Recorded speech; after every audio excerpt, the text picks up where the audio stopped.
In a cellar room in central London, an Irish family was holding a wake. Their 2-year-old son, John, had died the previous day. Friends and neighbours had gathered in the small basement apartment to grieve with them in the way that poor immigrant communities in early 19th century London often did, together, in close quarters, in the only space available to them. They had no way of knowing that a wall of beer was about to kill most of them too. My name is the voice behind creepy Chronicles. This is the London beer flood of 1814.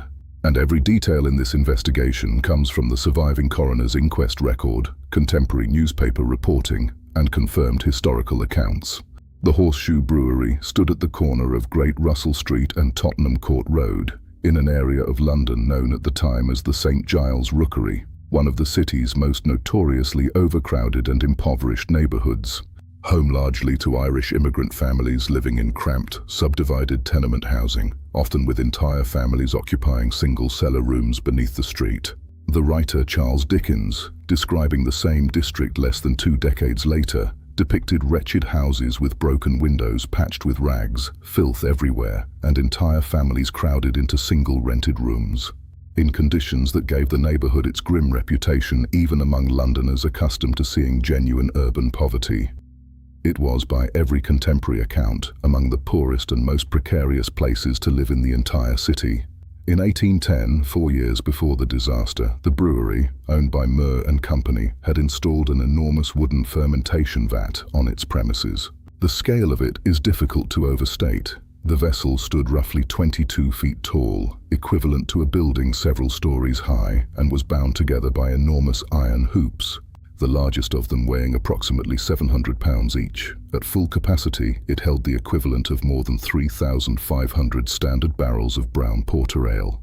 London in this period was, in fact, one of the great centres of the global brewing industry. Within a few decades of this disaster, the city would be home to the largest single brewery in the entire world.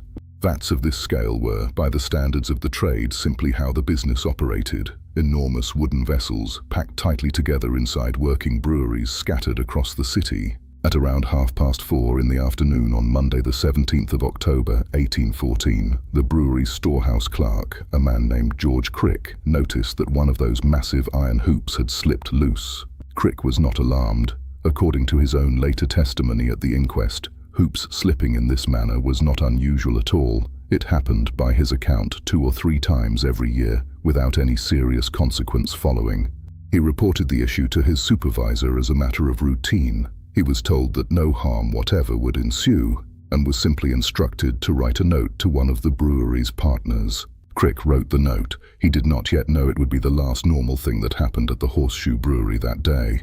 Roughly an hour after the hoop slipped, while Crick was standing on a platform some 30 feet from the vat, the entire vessel ruptured without any further warning. Witnesses later described the sound of the rupture as audible from miles away, loud enough, by some contemporary accounts, to be mistaken for a massive explosion, with one description likening it to a ton of dynamite detonating.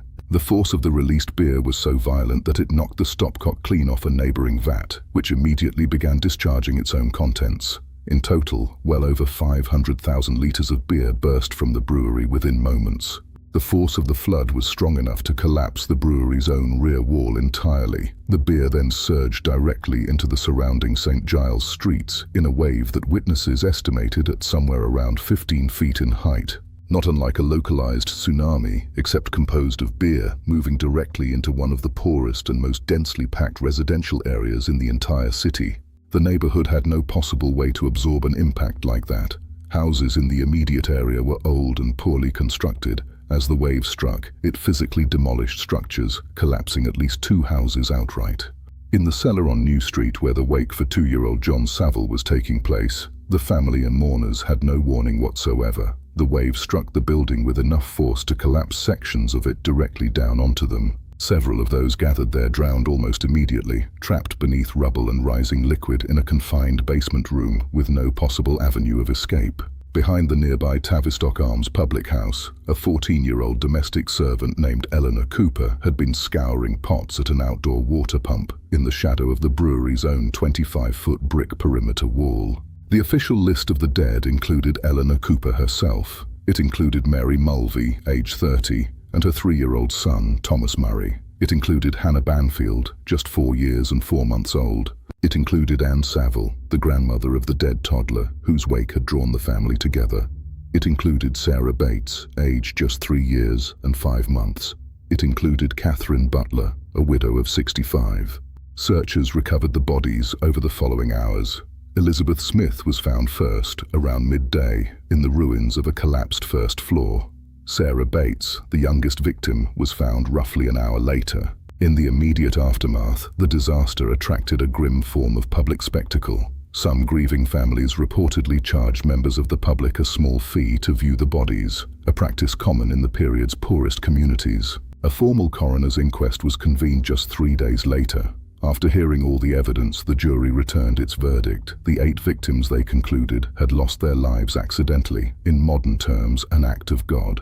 The flood cost the brewery an estimated £23,000 in losses, equivalent to well over £1 million today. The company successfully petitioned to reclaim the excise duty, essentially a tax refund, that it had already paid on the beer it lost. The brewery was additionally granted a further sum as direct compensation for its destroyed barrels. For the surviving families in St. Giles, there was no equivalent formal compensation scheme whatsoever. What financial relief they received came entirely from charitable donations collected informally.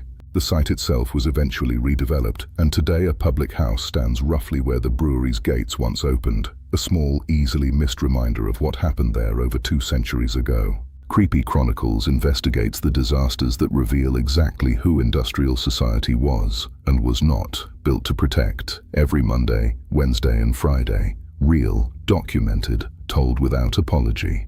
A 2-year-old boy died of natural causes in a London cellar in October 1814. The 5 people who gathered to mourn him never left that room again.